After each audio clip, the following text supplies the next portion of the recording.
How has Starlink Internet performed in the first 6 months? Take a look at our experience with Starlink RV in Philadelphia. See how we made it better so we don't get slow speeds or disconnects. In today's episode, we're doing a Starlink Internet review after 6 months of using it. We got our Starlink for RV last year and put it to work immediately, live streaming the Philadelphia skyline 24/7. This helped us really evaluate the performance and test our solution to make it better in terms of reliability. And we got there. No more slow Starlink internet or disconnects. If you haven't already, please make sure you hit that subscribe button and tap the bell so you get notified when we post more Starlink videos and Speedify how-tos. Since we set our Starlink for RV on top of our office building in Philadelphia, we've used it for nearly 1,000 hours and have live streamed non-stop for a few months already.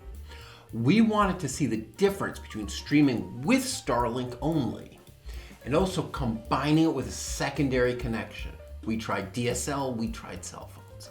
We're combining the two connections together using Speedify on our streaming PC.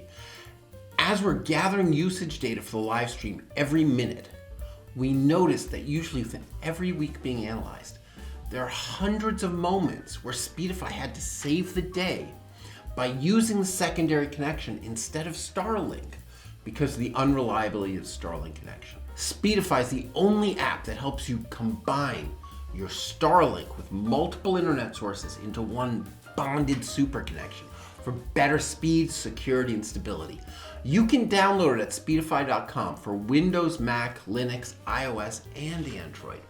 So my conclusion to this Starlink Internet review video is that you should definitely be prepared with a second internet connection when using Starlink. That can be your old DSL or cable connection, but it could also just be a tethered phone. But it's not just having it available, it's using it at the same time with Starlink. Speedify does a great job of optimizing the usage of each connection and keeps you connected. Need more tips and tricks about using Starlink efficiently? Check out the videos and playlists on our channel and make sure you subscribe and tap that notification bell.